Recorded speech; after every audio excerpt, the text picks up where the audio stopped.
Can never be a boring Texas game. And we had another one that was uncomfortable towards the end there, guys. This is the post-game show. I'm joined by Paul, Nick, Lando, and this is brought to you by Academy Sports and Outdoors. I have to silence my phone because everyone's going to text me about the game. All righty, guys. Before we get into it, join Inside Texas for just $1. Team news, recruiting, analysis, and an awesome board. Funny people. I'm really excited to read the end of that game thread. All right, first things first, just overall thoughts, kind of like towards the end between the referees and the beat-up secondary. Got a little too close for comfort. Nick, what'd you think? Hey, man, so my first thing, man, is the offensive line. Arch had a really good day, and it all, was due to the offensive line. So my thing here is, hey, Flood, your offensive line looks very good, especially once you move Hudson over to left guard. We could have had the same combination of offensive line for the entire year. And it's like we finally figured out here in game number 9, where you put Connor Robinson back at center, which is his natural position. You move Cole out to left guard. And for some reason, this offensive line looked really damn good today. So what was the reasoning on why this wasn't tinkered with earlier? I don't know, but Arch had a lot of protection today, and he looked damn good.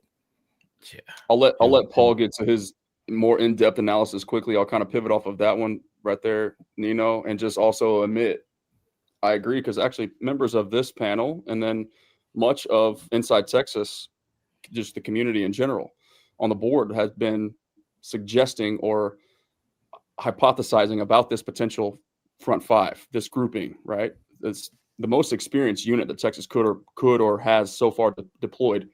I want to also mention, though, as much as I think that probably had something to do with it, the gut feeling, just generally speaking, before we go back and do all the rewatching, ADOT has something to do with pressure. There's a correlation. They are synonymous with one another. And it was just nice to see the ball get to the perimeter today. Ball out quickly, quick game, 2 athletes in space. Works well for Texas. So I thought they protected Arch well coming off the concussion. I thought they played a solid game plan there. And then at one point, he just starts hitting intermediate like he can't miss. He had a one drive where I was like, damn. Yeah. So, there's a few different. What'd you think? Paul, what'd you think? Oh, I thought Lando was still had something. He's on delay. Hey, I agree with all. Obviously, the offensive line got patched up. We just didn't have all those free runners. Great super chat. I think getting the ball to the perimeter is huge. I wrote in the pregame in the roundtable that they're very susceptible to the screen game. You've got to attack Vanderbilt one-on-one. You don't attack their scheme per se. You attack their individual athletes where they have a deficit, and they proved that. I mean, blonde Whoopi Goldberg, CJ Hurd I think he missed 6 tackles, like in the first half. Yeah. And so easily Vanderbilt assigns a lot of their wide coverage to pursuit, basically just saying, we're going to play really hard and we'll get out, we'll rally to the ball. And we repeatedly said, hey, you're not going to be able to do that in the screen game. Then once Arch started being able to drop back, and when you start to see one of the great barometers for Arch, would you see him starting to hit outs, like 15-yard out routes, like perfect anticipation, everything else starts to fall into place because his ball placement's good, his accuracy's good. And then there was a couple of drives in the second half where it was just clear he was seeing it. He was standing in the pocket, nice and calm, and he was just seeing the field. And he was going to, sometimes I think it was his third check down and, nailing an open receiver, converting third downs. I think that's going to be overshadowed by the bizarre refereeing and all the bizarre officiating, which is absolute dog shit. I don't know what was going on there. And then our secondary obviously completely fell apart. That was the absence of Jelani McDonald. That was the absence of Taff. Yeah. But, we've got to play better. I mean, Xavier Filsami was just out there running around. He had really no idea what was happening, what coverage he was in, he just lost composure, and it was obvious. And you could say, well, pull him. Well, I don't think we had any reasonable options. Maybe you put Jordan Johnson-Rubel out there, who's more of a mentally engaged guy. But that was tough to watch. And the more that continued, abetted by the officials, the more you could see Phil Same and to a lesser extent, Derek Williams kind of fall apart. Jalen Gilbo squatted on that 67-yard Stowers reception. I don't think we were in cover 2. I was gonna say it was it looked like he thought it was cover 2 because he turns around to the safety expecting a cover 2 safety to be there too, and so you see him pointing. To the he's like, you're supposed to be there. So it's like, I guess he thinks it's cover 2. I'm sure that'll be on film study, Paul. Yeah, we'll see. We'll find out. I'm sure someone will ask in the post game. I hope just what happened on that. But once you have some components in your secondary starting to break down and panic, calm is contagious, so is panic. And absolutely, our secondary panicked, and they just got torn apart. And Diego Pavia obviously is going to compete and make plays. That's who he is. That said, I thought our defensive line was really good all game. Colin Simmons was unbelievable, especially in the first half against the run. I mean, the other thing that the crazy thing, obviously there's a big spotlight on the 2-point conversion nonsense and some of the other calls. They held maliciously in the second half. I mean, there was the play where Burke ended up with the sack where Colin Simmons had a great pressure on a 3rd down, where Simmons is grabbed by the shoulder, spun around. He fights through it and still gets the pressure, and then Burke gets the cleanup sack, and the official's just standing there watching. And I'm like, dude. There's that one with Moore at the end that's like, that was unbelievable. Yeah. Lance Jackson on the Diego Pavia scramble in the press. Yeah, he got held. He's tackled from behind. Yep. Unbelievable. Those officials, they wanted to be part of the story, and I'll leave it at that. But they are. Congratulations. They are part of the story. I mean, to me, I can't for the life of me imagine or wrap my head around how a hard count draws a Vanderbilt defender into the neutral zone, which draws a Texas offensive lineman or 2 offsides, which then draws a penalty flag that goes against Texas for a false start. That was actually up to touch him and say, "I'm making this official." Yeah, that was calculated by Steve Sarkisian, and it still went against Texas there. Yeah, I mean, so that was the call on the sideline. We're going to do a hard count. Yes, and Sark's like, got him. Yeah. And all of a sudden, he sees them conferring, and he's like, "What are you conferring about?" Well, did y'all see in the offseason? Remember in the offseason, the refs put out the huge announcement that defensive players can't jump forward before the snap because people were doing that to get them to jump. You could see Sark saying that. He was saying that. Was he? But literally, the refs made a huge announcement during SEC Media Days of like, we are going to watch for this. We are not going to let this happen. So it's like, you guys even came out this offseason where like, we will not let that kind of stuff happen. I mean, it's really remarkable. And I'm normally not a refs guy, but that was so absurd 50 different times. Yeah. You're like, what is going on, man? Yep. Sark was directly saying to the official that he was having a discussion with on the sideline after that play. He was saying you could see him like that type of thing. Yeah. I was reading his lips. I was like, he moved forward. That's exactly what he was saying there, Homer. Yeah. To your point. So it's it's a mystery to me. So we got here, boys. The most bizarre box score that doesn't tell the tale. Unbelievable. Look at the fourth quarter. Well, the crazy part is Pavia ends with 365 yards. Pavia ends with 365 yards. It's like, no, he did, but he did not end with 365 yards. That's a career high for him too, by the way. Never eclipsed 350, I think is what the broadcast team said. So he had over 400 yards of offense. Yeah, that's crazy. Oh my gosh, that's crazy. He was your leading rusher too. Which shout out to the Texas defensive line for stopping the run too, man. 24 carries for 58 yards. You can't beat that. That's a hell of a line for the guys today. Well, also they were like, there will be. You're breaking up a little bit, Lando. You're like freezing up. Is he blurry to y'all? Yeah, he's a little blurry. Okay.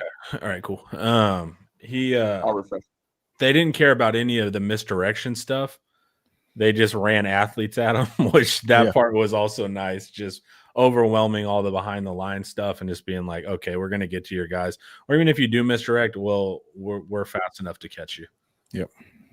So I thought that was a big factor in their run game. Props to Ethan Burke. Yeah, he had hell of a Last week, he was tremendous against Kentucky. I thought that was his best game of his career at Texas. And I thought today was his best game of his career at Texas. So that's a good trend line.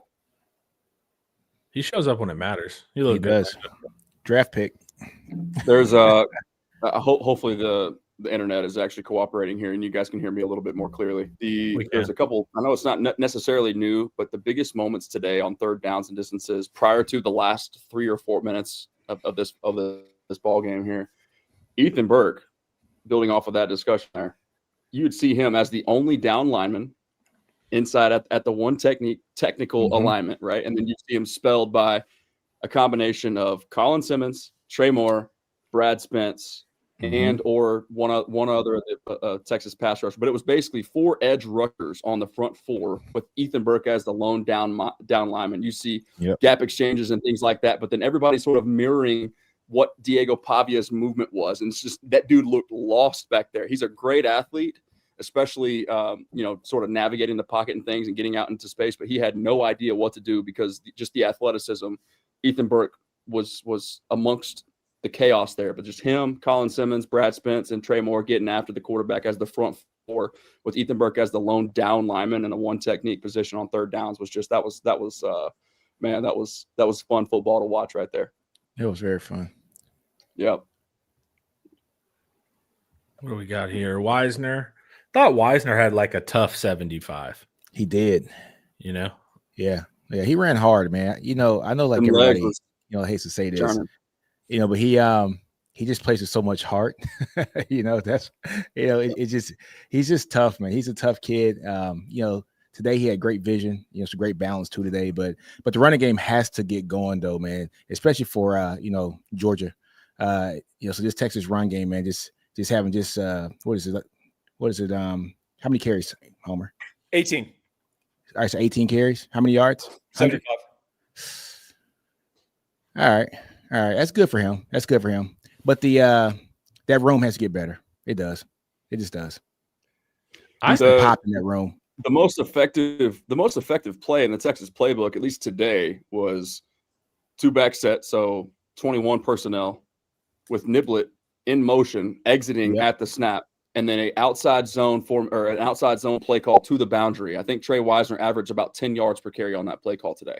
I tweeted a quick little clip from the broadcast view there, and it was just putting the Vandy front 7, particularly their linebackers, in a bind. They had no idea how to counter that, or it's just gap assignment chaos for them, and it was highly effective today. So I would like to see that continue moving forward.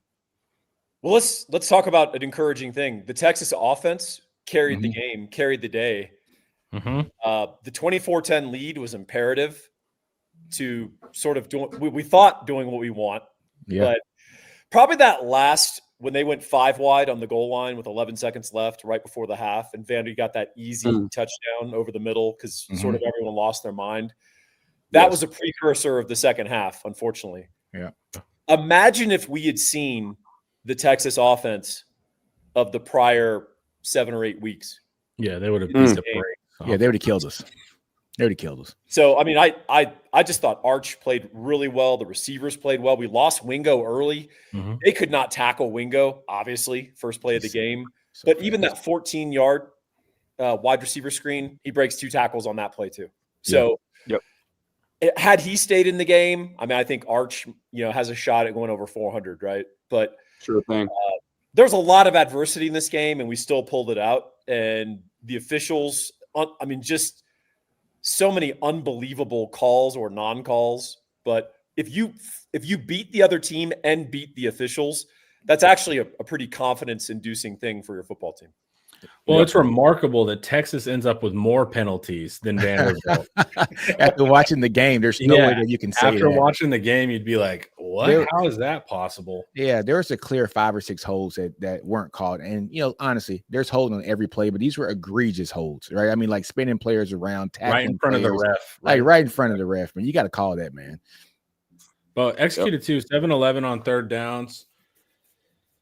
More spread focus, more quick game, more take what you give them. Shout out AJ Milwee, baby. all of that. But I thought knowing Arch was hurt, I thought the game plan was really solid.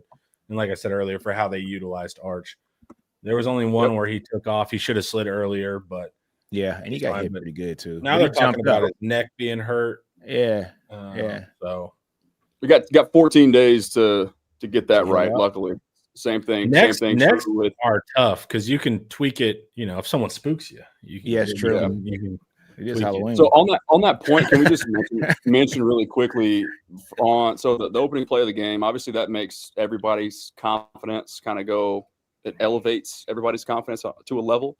Wingo's going to get all the credit. Arch put the football on the upfield shoulder. It was a little bit out in front. It was a great catch, first and foremost, by Ryan Wingo. But then the perimeter, the blocking in space, we always talk about, right? Offensive linemen block first downs.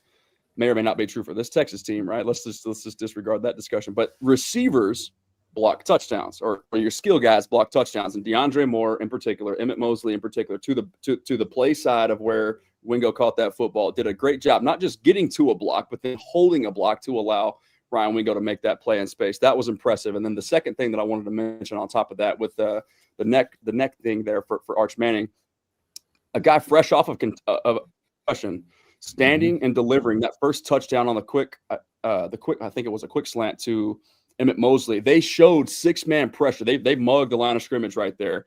Arch knew that pressure was coming quickly off the perimeter, and he stood in there, took a shot, and couldn't even throw a clean spiral because he was getting hit as he let the ball go, and still stood in there, willingly accepted the contact, and delivered an accurate strike to Emmett Mosley over the middle of the field there. That was just a chef's kiss, and just it's the microcosm of the toughness that he's displayed all season, standing in there in a muddy pocket and delivering throws all over the place. So shout out to 16 there.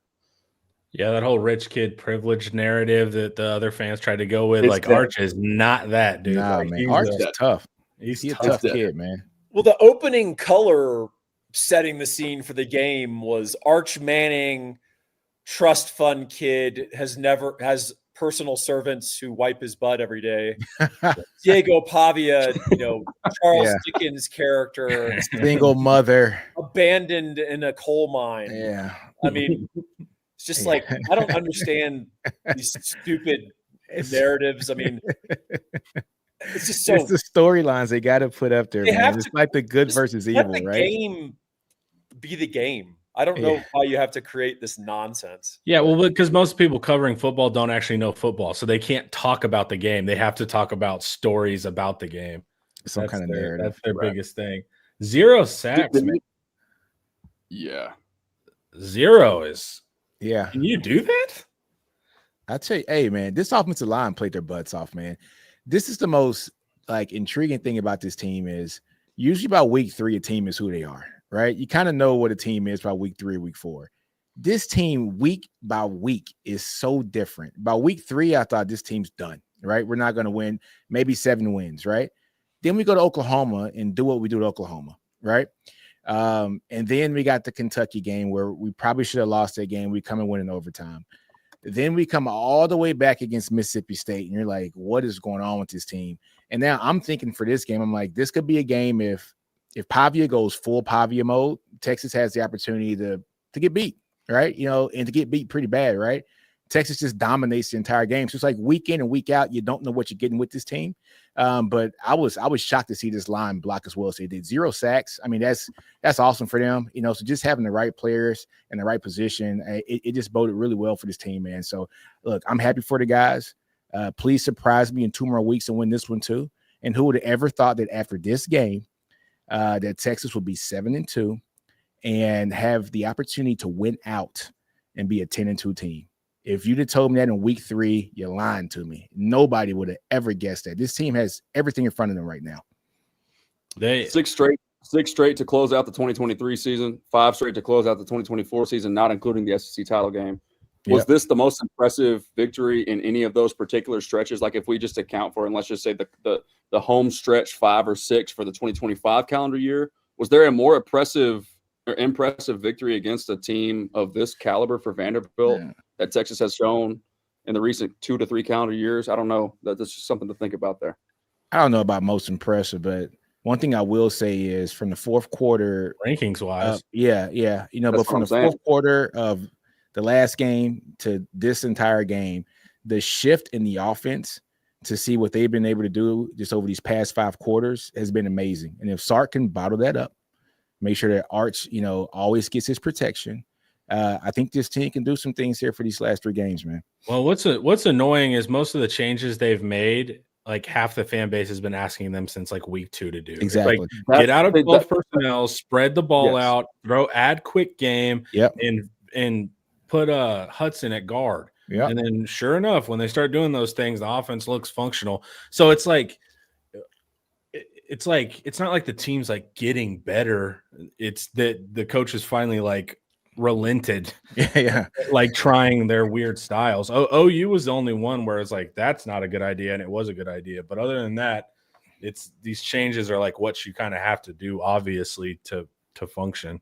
Yep. That plays into the conversation that you and I had, Homer, right before. I think it was Sam Houston. It was just before SEC conference play began. We were having the talking point of Coach Sark was there was some introspection, a look of within, right? So having to self-scout and just have an honest conversation with the man in the mirror about who he wants to be versus who this Texas offensive personnel is going to force him to be. And it seems like now, finally, they're leaning into that over the last, let's just say, 5 quarters or so. And then also, obviously, Oklahoma was a little bit different game plan rather than the one that we saw against Florida and then Kentucky. But it's cool to see them tap into who they are, even if that's not necessarily who Sark wanted them to be with Arch Manning at the helm. So they're figuring it out, man. It's fun to watch. Yep. Paul, were there any major changes in these last 2 games about, like, I don't know, like a certain guy going to the press box and how the offense works or anything? Is there anything you've noticed in that regard? No. Okay, cool. Just wondering. Before we keep going. So I do think what's an important thing is that offense builds off of itself, right? So successful play has the ability to create other successful plays if you interlink them, right? We hadn't created a lot of successful plays, and we hadn't done a lot to interlink them. We'd called a lot of discrete plays, like looks is, the joke that I sort of say. But so what's interesting is we started off with the perimeter screen game to the wide receivers, very successful. Well, now the Vanderbilt edges are being told who are their primary pass rushers. They're being told you got to add yourself to the pursuit. We're not getting out there. Then we start running perimeter run game with some of the niblet action that Lando is describing. Mm-hmm. Now the perimeter guys, they can't just sprint upfield, which is what Vanderbilt likes to do. So now they're having to hesitate a little. Also because you're getting the ball out super quick. And we ran different types of screens. We ran the little, the flea flicker throwback screen off of a jet sweep, early in the game. They got 14 to niblet. So we started doing things to create hesitation or just getting the ball out really fast. There's a incentive system to pass rushers where the spread, had this insight a long time ago, which was if you throw the ball a lot against a defensive line, maybe you can't block up straight up all the time, but you throw the ball a lot early and you throw it out to the perimeter where they're being told that to be a good football player, you got to add yourself out to the pursuit. Those guys get tired. And also they get sick of firing out as hard as they can and the ball's out in a second and a half. Yep. So what happens is later in the game, and this happens all the time. Texas Tech used to do this to people all the time under Mike Leach, 1.0 spread. By the middle of the third quarter, the defensive line is tired and they're frustrated of like, well, why am I even bothering to rush? The guy's going to just get the ball out. Yeah. And then you start to drop back and you hold the ball. And then you start seeing second and third options open up because there's no pass rush. And that's what we did. And that's the amazing thing about offense is little things build on other little things and it becomes a greater whole, right? And then you're having to defend the whole field. You're having to defend the width and breadth of the field. And then suddenly the defense isn't dictating stuff to you by their scheme. Yeah. It's about, they're like, crap, we've been covering up this guy with our scheme. And Texas just discovered him. Yep.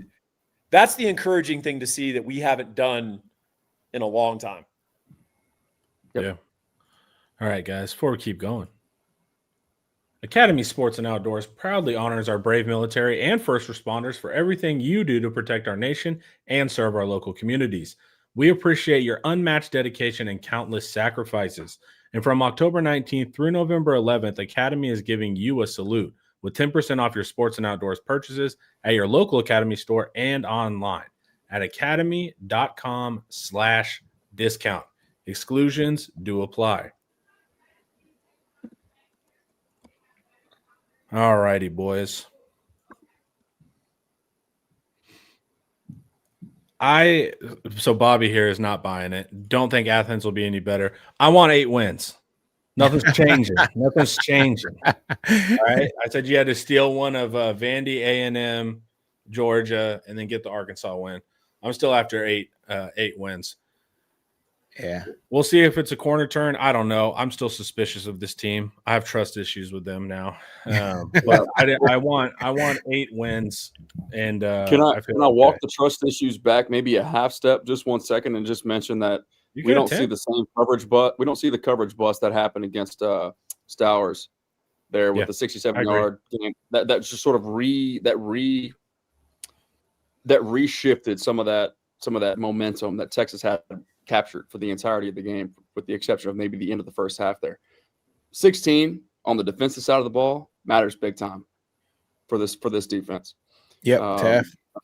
Yeah. So I don't know that we see some of those things. And I wonder, Texas is going to have 2 weeks to think about some of the things that we've sort of talked about already today, but getting that guy back as the quarterback of your defense, just helping with some of the situational alignments, especially when teams they're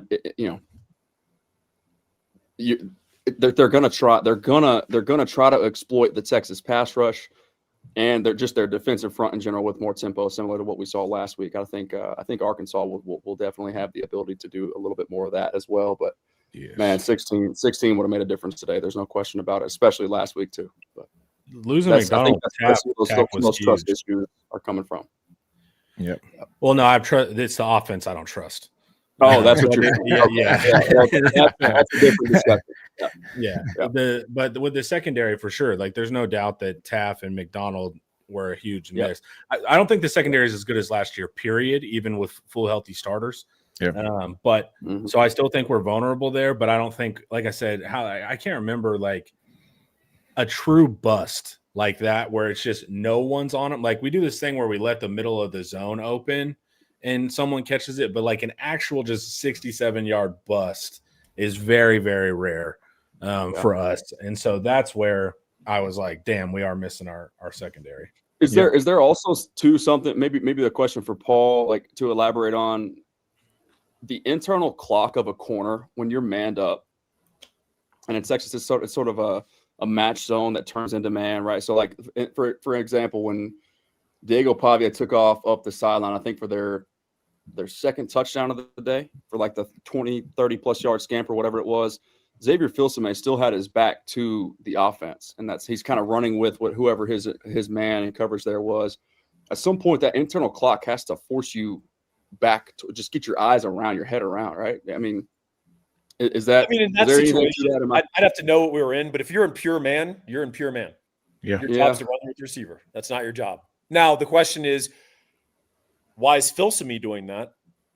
He's the safety, right? Mm-hmm. Yes.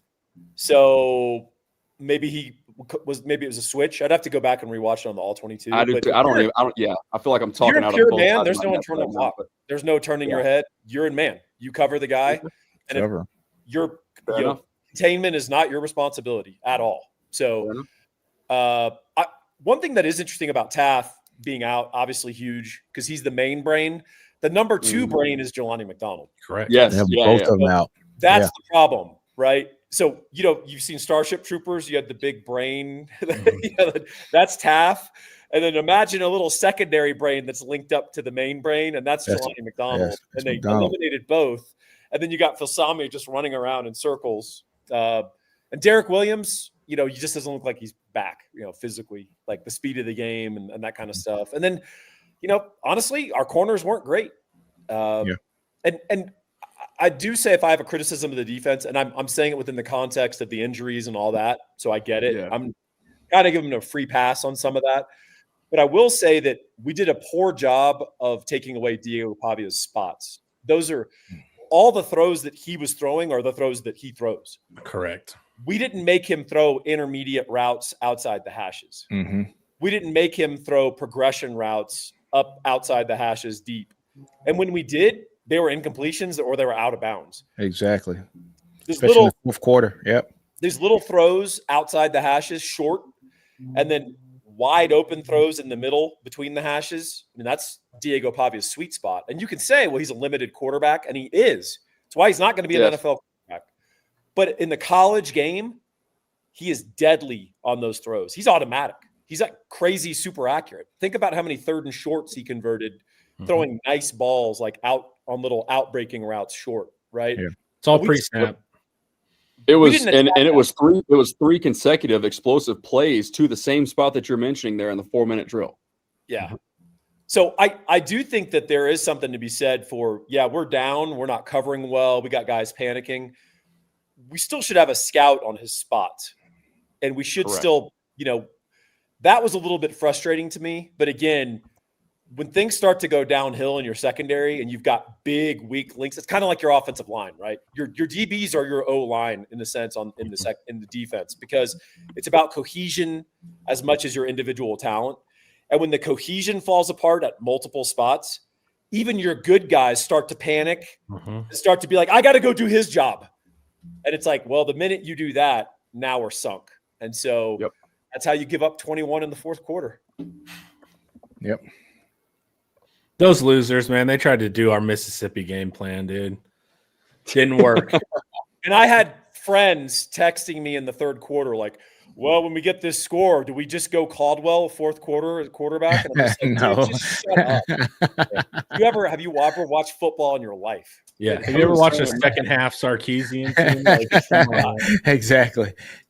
That's I've seen quite a bit of discussion on the chat here. I just wanted to get anybody's thoughts who knows more than I do. I didn't see the play where Jelani McDonald left the game. All I heard was the broadcast analysis, just very brief, where they mentioned he exited the field, had his helmet off. The coaching staff took the helmet from him, and he was sort of like doubled over. They were kind of holding him up by his shoulder pad. So does anybody have anything else to add on top of what Jelani McDonald may or may not be dealing with?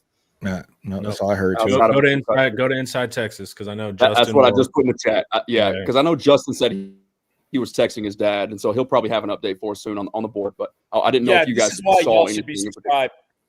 If you don't want this kind of info, this is why you should be subscribed to Inside Texas. Because between Justin, Joe, and Evan working everything post game, they'll get it to you. But I didn't even see the play, and all I heard was the same thing.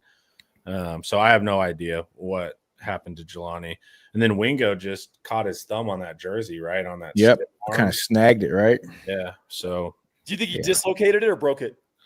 I don't know. There was one angle like later in the game where they had an overview angle showing it, and his thumb looked weird. It looked like it was kind of popped up like this. Yeah. I couldn't tell if that was just the angle of the camera, but it did look. His thumb did look unnatural, but I have no idea if it was actual thumb or. That's both. The reason. Yeah. For those listening to, just Paul is asking that question because a dislocation is a much better outcome than a break is. So, just food for thought. Speaking of thumbs, Taff was in a full cast. I saw that today. Why did we think he was going to play potentially? I have no idea. He had a whole cast on. I was like, what's going on with this, man? Yeah, that wasn't happening. Yeah, Georgia was the target date, and looks like Georgia it'll be. Yeah. But for Vandy to take out half of our team's not ideal, but the only plus side is it is a bye week. We got so time. Hopefully we can figure that out. But yeah, that was one of those games. I swore after that collision near the goal line with McCutcheon too. I swore that was going to be a dislocated shoulder, but then he re-entered the game later in the half. Yeah, so honestly, I was very surprised with that one because I thought he was gone. It was just the way that he looked. He had like that left arm just kind of slinged up a little bit. And I said he either has a shoulder injury or he broke his forearm. It was one of the two. All right. And so, like for him to come back in the fourth quarter, I was like, wow, man, he's tough as nails. Yeah, man. he went down hard and was like writhing in pain. He was supporting his own, the weight of his own arm, which indicates a shoulder injury for me personally. But then, like, you saw his right arm supporting the left arm, and I was just like, oh no, man! Right after losing, I thought McCutcheon broke his arm. I thought McCutcheon broke his arm. That's what I thought. And then he's forearm. Back. Yeah, that's what I thought. His forearm was broken. And so, dude, if you want to keep the hope alive on making the playoff, obviously we have our fate in our hands. If we drop one game, we're done. There's some stuff happening that might be propitious. SMU beat Miami. Yes. Last second overtime. Texas Tech is at Kansas State right now and struggling a little bit, very early, albeit. Mm-hmm. It's interesting, you know, if you can get some accumulated losses on the lower tier P4 leagues, that's a good thing for any SEC team that potentially could go 9-3, whoever that might be. But that's why I'm mad at, because dumb AP voters are not even going to watch this game. They're going to see 31-34. So Texas could have jumped 5 spots, and now they'll jump 1. You know, because of that. So it's also like, man, if we would have had a bigger score there. Yeah, we won by 10. It's a lot, but you know, we'll have a big spotlight for Georgia and A&M. So we'll just win. We'll have plenty of opportunity. But if we drop one of the two, there might be a chance if some more stuff keeps falling our way here. So we'll see.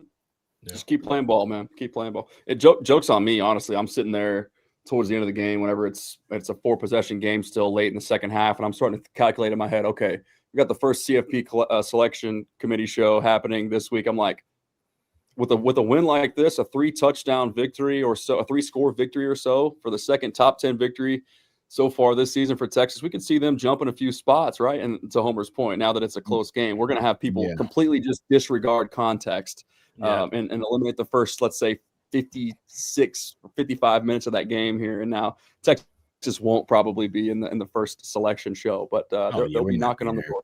Keep taking care of business. If Texas falls in that sweet range, about 16, 17. Yeah, I'm all about just getting in punching range. Yeah, just give me in punching range, man. Be in striking distance. Yep. Give me in striking distance. We go take care of business against Georgia and A&M. We're good. You know what I'm saying? Yep. We're good. Yep. And give me that position where we're the 10-2 team that doesn't have to play in the SEC championship game, and we just walk into the playoffs. Oh, I mean, I'll tell you what, if we're the 10-2 team, we're actually gonna have a good seeding. Yeah. It's not gonna be a question of whether we make it. It's a question of how high we're seeded. Be firmly. Yeah, because we'll have beat. I mean, A&M could be second in the country if we upset them in Austin. So A&M's legit good. So really they good. are. Yeah. And then Georgia, I mean, they just keep winning. They're in a dogfight with Florida right now. So we'll see. They're a second half team.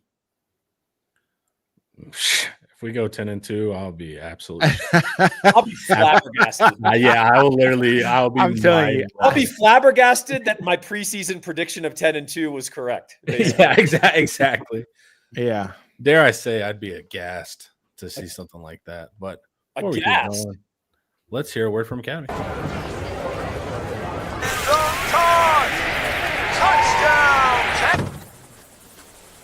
Any gate can be a tailgate. All right, let's see what some of these here advanced stats are. You know I love me a good advanced stat. Some of these don't appear very advanced. Third down conversions, hell of an advanced stat we got here, guys. 7 for 11, huh? I don't even know what leverage rate means. So that one's cool. I thought you were a stat dork. I was gonna say they have these very unique ones that I've never heard of. Percentage of non-passing downs. Or you said percentage of leverage rate. Downs. Yeah. Okay. Well, that doesn't have to be big plays. I'm guessing those are like, XPs, explosive plays are 15 yards or more, 20 yards or more. Yep. Short passes, 16 out of 20. Okay. Average third down distance is better than where we've been. It's at 6.6. We're normally like at 7.8. So we were in advantageous situations, which is really good. Besides the offense like not doing much at the very end there, I thought it was solid. The offense is trying to run a clock. Yep. Yeah. Yeah. They also too, real quickly, there was a pivotal moment in the game. It was right after halftime. Vandy got the ball. They had a chance to convert, and they likely would have on a third down there, where they ended up punting anyways.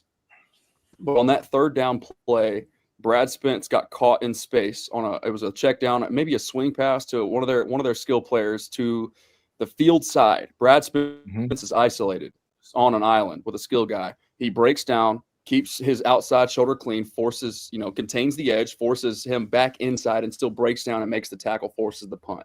I thought that was a critical moment because that middle 8 right there, where Vandy had just marched down the field and put one into the end zone just before halftime. Had they say they convert there, who knows what happens for the remainder of that possession? They go in. It's a 14-point stretch where they just possess the ball for 8 minutes and to end the first half and to begin the second half. Who knows what happens? And Texas may not get out to that 3 or 4 possession lead there. But Brad Spence was another player today that just he showed up again in critical moments alongside Ethan Burke and others. But that was a play that may get overlooked as a result of what happened there down the stretch of the second half. But I thought that was a pivotal moment. And that middle 8 right there is always something I'm kind of watching for when a team can possess the ball on consecutive possessions and then put points into the end zone. Man, that was a hell of a play. It was good. Yeah, one thing the D-line did well all game was retrace. So they would get up the field in their pass rush. Diego is really hard to get a hold of because even if you kind of get a glancing hand on him, he's not going to crumple like a normal. He's strong. That core strength, man, from that wrestling background. No. He's just a wrestler. Man. He's got a low center of gravity. He's 5'10". He's not 6 feet tall at all. And he's strong and he's shifty, man. He's really quick. His COD is awesome. And so you get upfield on him, and instead of our guys being like, "Oh, he's getting past me," they retraced. And we had multiple sacks where Ethan Burke, Colin Simmons, and Brad Spence all retraced from upfield and then caught Diego Pavia from behind. And you could tell Pavia was like kind of shocked because he was like, shocked. I'm used to now scrambling for 13 yards and doing Diego Pavia stuff. But I thought we did a really good job of that. And then Vanderbilt solved that by just tackling our guys around the waist. But yeah. Pavia had that nice underhook. Their solution. Underhook on Fulsame with some veteran stuff. He had the underhook there and made it like that's a really veteran. He's like, hey, man, he sold that foul on me. Yeah, he sold that good. I mean, like when I watched that, I was like, whoa. Did he just grab him from the back and then bring him in with him? Yeah. I was like, that was very good. That was underhook. That was a underhook throw wrestler move. And that was that. Honestly, I was like, quarterbacks should learn that. That's a pretty good way to draw a penalty that I thought was. I always love it too because Phil Same's just like in the huddle. He said, like, please, I don't want to get jumped. Pavia's making it like the woe is me. Like, did you see what he did to me? Yeah. Colin Simmons. It's hockey terminology that I thought was perfect. I don't remember who said it on Twitter, but they said embellishment was involved there, and that's exactly what that was. There was some embellishment happening there from Pavia. They were pretty impressive. The flop version. Yep. Let's see what did we end up? What were the sack totals? Burke had 2. We had 6 or 7, right? Simmons had 1. Hill had 1. Yeah, we ended up with 6 total. Brad. So here's the thing: you're going to almost equaled their total for the entire season. Go ahead, Paul. Sorry. You're going to see different sack totals depending on who you subscribe to, because so there's a thing where if the quarterback takes off running as he's getting pressured and it ends up as -2, it counts sometimes they don't count it as a sack. They count it as a rush. Yeah. So PFF counts those PFL as sacks. So you'll see a disparity. You might see us credited with 7 or 8 actually, and then in other outlets it'll be 5. So whatever the case was, we did a good job of getting pressure on them. It's unfortunate the secondary fell apart, but it did. Well, for the sake of this discussion here, let's just say that Texas. There were tackles for loss that happened behind the line of scrimmage, right? With the quarterback possessing the football. So I'm gonna just say that that's a sack. Just credit to the defensive front in general for pressuring him all day. They had Diego Pavia had taken 7 sacks on the entire season. Whether Texas ended up today with 6 or 8 or whatever Paul is mentioning, they almost equaled their season-long total. That right there, ladies and gentlemen, is a dub. Exactly. Well, it's a good example of what we were talking about previewing them, Connor. Like, they don't have a good offensive line. And people are like, how can you say that? They average over 6 yards a carry. Their offense is second in scoring per drive. They're averaging 37 points a game. I'd kill to have their offensive line. And it's like, no, it's all scheme. All scheme and Diego Pavia. And if you can find ways to get one-on-one matchups and make it about the athlete and the individual, you're going to beat them.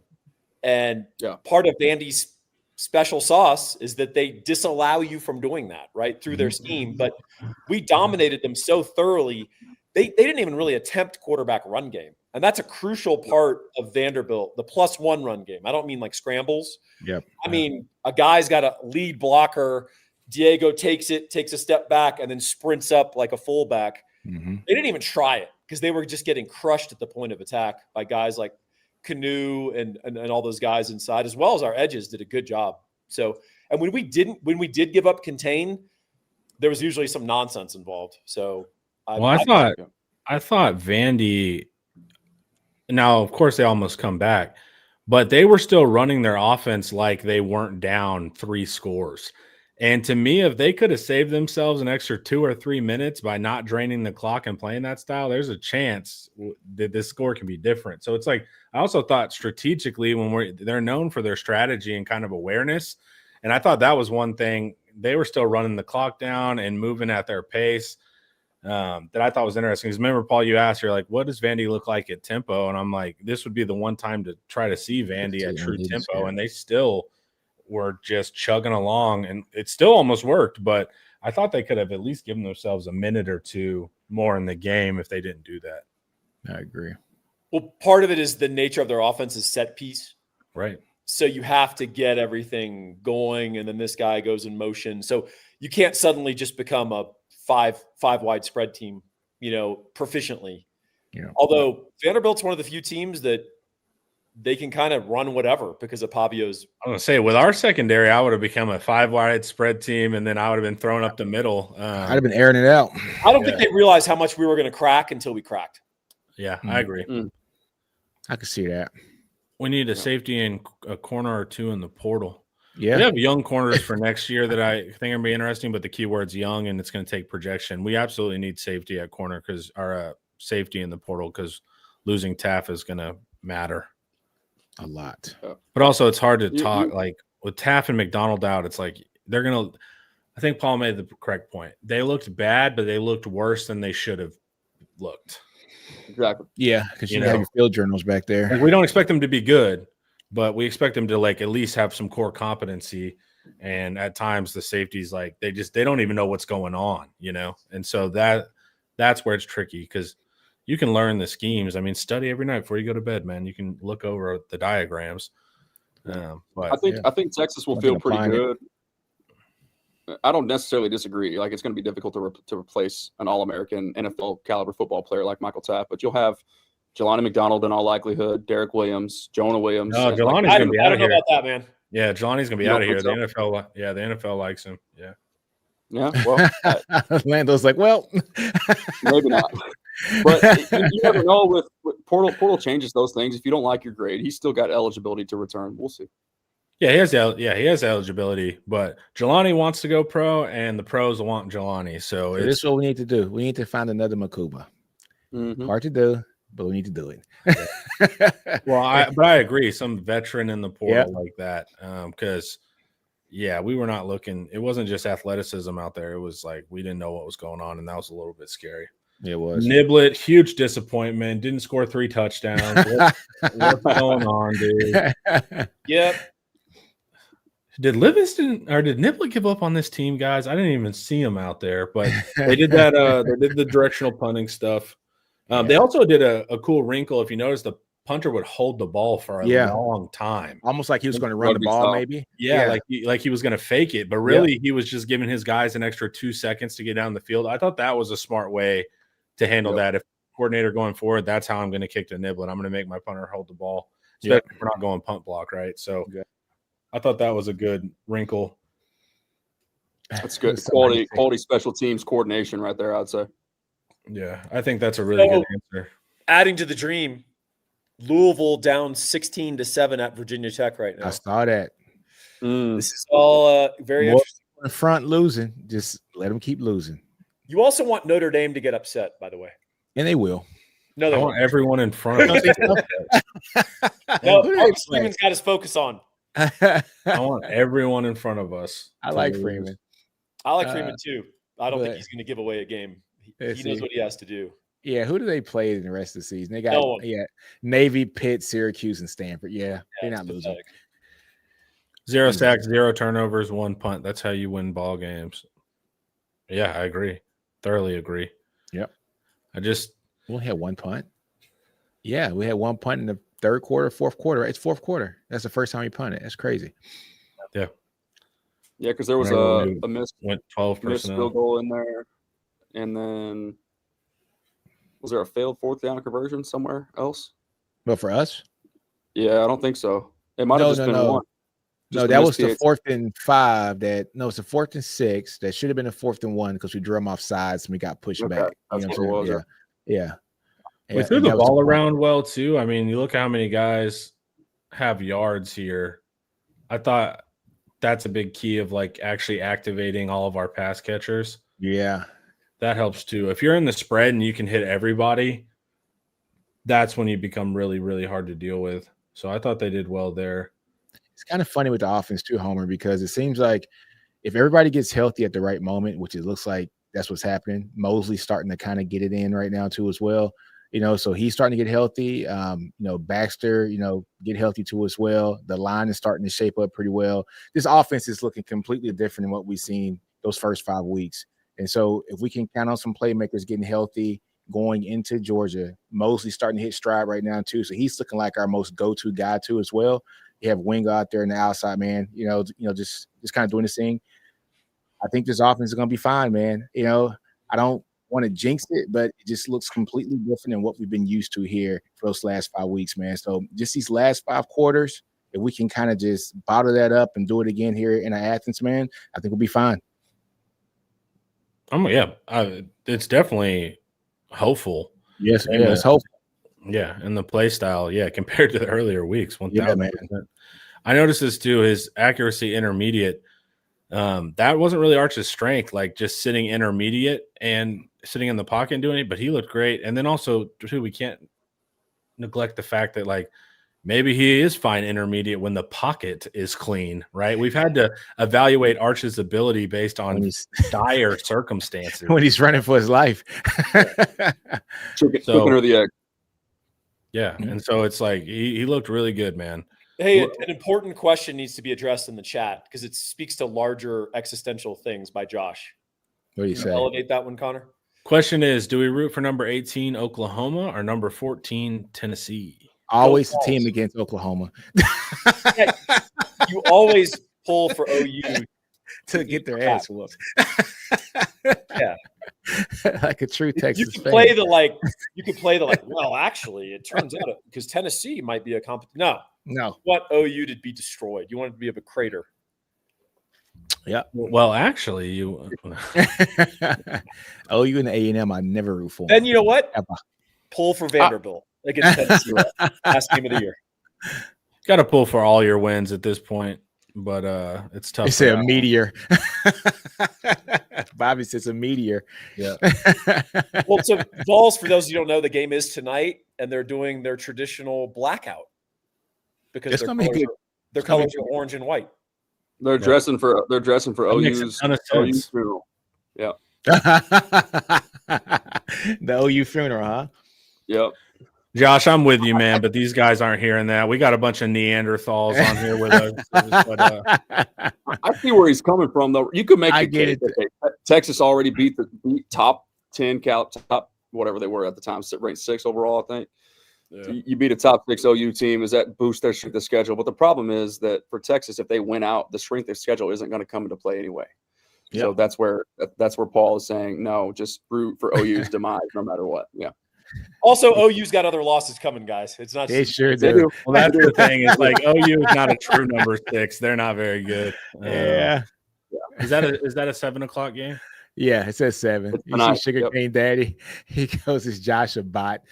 Yeah, I saw that. Hey, you know what is wild is I'm not gonna even say it. You kind of should root for the Aggies, and then Rust upset them in Austin. Yeah. You want the highest full impact, seeding, making the playoff, however plays out. And what's wild is if you look at the forward lines at FanDuel, they're only a 6.5 point favorite at Missouri, and Missouri just lost their starting quarterback. That's crazy. You see, but this is my thing about A&M. I want them to lose. No, they're good. I want them to lose, but still kind of be right there in the cusp, like playoff, like they're like number 8, and then we just knock them out of the playoffs. That'd be right? hilarious. That's what I want to do. we could beat them and they could still go to the SEC title game. That's my thing. I don't want to see that. Yeah. I don't want to see it. You know? Yeah. They're the last game of the year. Yes, Yeah. Connor. Cool. It won't be the last game of the year. I think Arkansas is the last game of the year, like for whatever reason. I don't know why. Arkansas is before A&M. Yeah. Arkansas is a scary game, though. They've put up points against everybody except On one offense, opponent. They put up points against everybody except one opponent.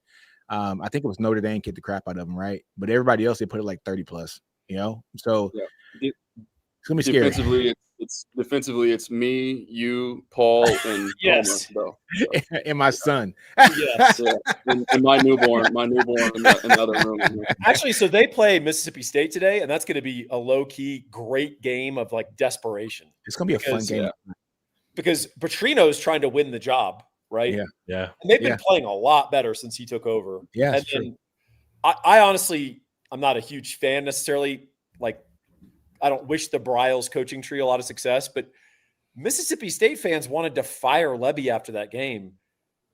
Dude, Mississippi State played over their heads for most of that game, and they've done that most of the year.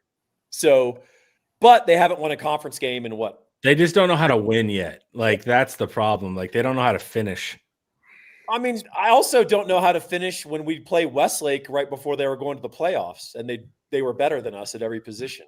Yeah, Like, but like, you know what I mean? same with Florida. Like they if they don't throw the interception at the end, like they had those close ones where it's like there's moments if one thing goes right, but that's what it is. Whenever you don't have a winning culture and a winning team, you don't know how to shut the door yet. Yep. I think the fallibility of the players plays a role in that, right? Sure. Like, so let's just get to the bottom of this. Connor and I are going to have a confrontation. Here's why. Are you going to say something negative? It's a Blake Shapen thing with Connor.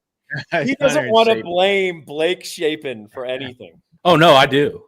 Like, Blake Shapen is literally all last week I was talking about he's the least clutch quarterback of all time. He did say that. I did say that. He's like, said that. Yeah, the tongue-in-cheek part was Shapen. Like, for Baylor, like, they would get close and he would fail at the end. He's never not failed.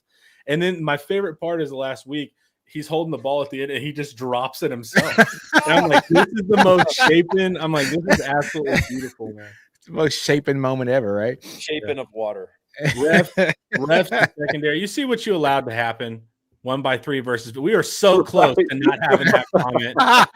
We were so close, man. But imagine being the number one team in the country, and your thought is, "I'm going to go to a team we played in August, and go to their live YouTube chat." That's our boy. That's our boy. Wrong pronoun. He shows up every week. He always has something. That's funny. He's a routine. He's a routine expecting here. Yeah, he's a frequent flyer. He was on. Yeah, he was. I'm actually not going to hate on Ohio State because they show up really big when we play them for that week. So I appreciate them. But that's the problem is these box score watchers are going to be like, hell of a close game, and it's like, ugh, you robbed me from that. Do you think we can beat them in the national championship game? Yeah. I think when we get back to the championship, dude, and face them, all right. I think we'll be good there, man. Let's see. Let's check the little chat. We got people that A&M is secretly trash. This is spoken like a great true hater. You could take this quote and just make every A&M fan say it last year talking about Texas. A&M's tough. They're gonna be tough this year.